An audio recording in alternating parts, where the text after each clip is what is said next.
Comtoise Radio, l'actu dans les Vosges saunoises, Jean-Pierre Poinceau. Bonjour, 10 élèves de première et terminale STMG du lycée Colomb de Lure sont partis réaliser un stage Erasmus en Espagne, en Andalousie, à Almeria. Un projet mis en place par 2 professeurs du lycée qui ont été rejoints entre autres par Arnaud David, professeur d'anglais au lycée Colomb de Lure. Nous avons une matière au lycée qui s'appelle l'ETLV. Donc c'est en fait un cours d'anglais mais en co-animation avec un professeur d'économie-gestion. C'est-à-dire que nous sommes tous les deux dans la classe en même temps. Nous faisons de l'anglais en parlant de management, d'économie. Et pour rendre les choses plus attractives, nous avons décidé donc d'organiser un échange avec des élèves espagnols autour du sujet de la création d'entreprises pour rendre les choses plus concrètes, plus attractives et puis faire sortir un petit peu les élèves du cadre plus de la classe, quoi. Pratiquer vraiment l'anglais, rendre les choses plus concrètes. Apprendre l'anglais en allant en Espagne, ça peut paraître surprenant. On n'apprend pas l'anglais seulement pour aller en Angleterre et puis parler avec l'anglais de la reine. On parle pour l'utiliser dans un milieu professionnel plus tard. Donc on sait que beaucoup maintenant vont parler peut-être avec des Chinois, des Lituaniens, des Russes dans le cadre de leur métier ou partir seulement en vacances. Et donc, on veut montrer ça aux élèves que on peut parler anglais, mais avec des gens qui ont un niveau à peu près similaire au sien, qu'on peut un peu plus se lâcher d'ailleurs quand on a affaire à des gens qui ont un niveau similaire au nôtre. Et le projet a beaucoup fonctionné dans le sens où il y a vraiment eu une découverte culturelle et professionnelle. Culturelle tout d'abord parce que il a fallu s'adapter à la façon de travailler des Espagnols. Par exemple, un système scolaire vraiment différent, les cours finissent à 15 heures, il y a une grosse pause au milieu de la matinée. Il y a une façon de travailler différente, peut-être moins encadrée par les professeurs, un petit peu plus d'autonomie. Voilà, je pense que ça a été bénéfique de voir un environnement complètement différent de travail. Enedis appelle les pêcheurs à la vigilance après cet accident qui s'est déroulé à Membré, entre Vesoul et Gré.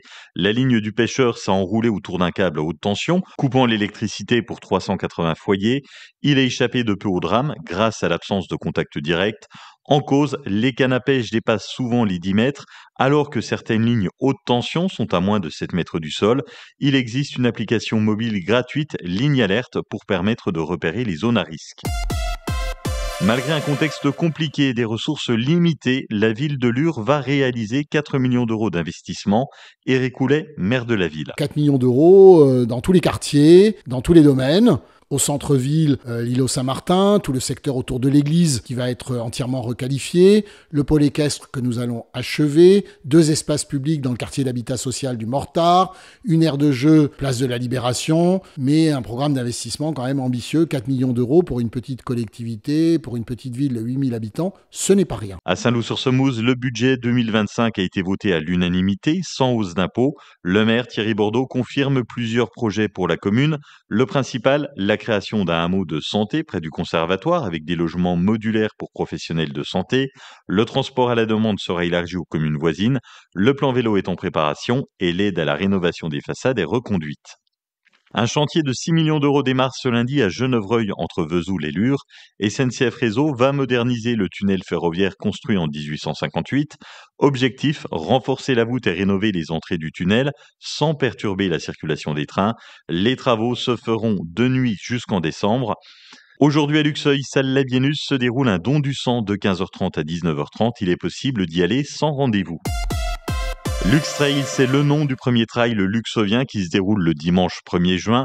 Départ du stade Maroselli. Particularité, c'est un trail nature. Émilien Monet, conseiller délégué au sport à la mairie de Luxeuil. On a voulu aussi profiter de nos forêts. On a de belles forêts, que ce soit là cette année le lac des 7 chevaux et puis la forêt du Bannet pour les années prochaines. Donc on a décidé de mettre en valeur notre forêt par des chemins qui sont très bien entretenus, des singles qui permettent de profiter pleinement de ce cadre vert qui est à Luxeuil. En plus avec un départ du stade où on a un lieu sportif qui permet de réunir une buvette, des vestiaires, où chacun pourra prendre sa douche après. Plus qu'un événement sportif, le Luxtrail, c'est un parcours familial. On a décidé de faire des courses avec des distances courtes, 2, 7 et 14 km, pour que ça soit pour tous. La 2 km est destinée aux enfants et le 7 et 14 plutôt à la marche. On a d'autres idées pour la suite, notamment de relier le Bannet avec le lac des 7 chevaux. Mais pour cette première, nous, vraiment l'important, c'est le côté familial, de bien débuter cette première édition et puis d'être nombreux au lac des 7 chevaux. Vous pouvez vous inscrire jusqu'à fin mai pour la première édition du Luxtrail.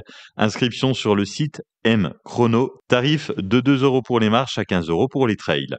Du handball ce week-end en National 2, les Lurons peuvent assurer leur maintien s'ils l'emportent face à Villeurbanne. Match ce samedi samedi 20h30 au gymnase de Villers-Sexel et en levée de rideau à 18h dans le cadre de la Coupe de la Haute-Saône. Les Lurons accueillent Dampierre, les deux équipes qui évoluent au niveau national 3. La météo cet après-midi, un ciel entre grisaille et éclaircie avec quelques gouttes de pluie possibles, 15 degrés au mieux, 13 à Plombières, 14 à Lure, Moffon et Vacheresse, Luxeuil et Breuch, 14 à Saint-Loup-sur-Semouse, 15 à Vesoul, Velmin-Froid et Sceaux. Ce week-end, demain, un samedi sous les éclaircies avec 14 degrés au mieux le matin et jusqu'à 18 l'après-midi. Du soleil dimanche matin avec 13 degrés au mieux le matin. Et puis de belles éclaircies l'après-midi avec 18 au meilleur de la journée. Passez un excellent week-end avec la playlist des Vosges Saunoises sur Comtoise Radio.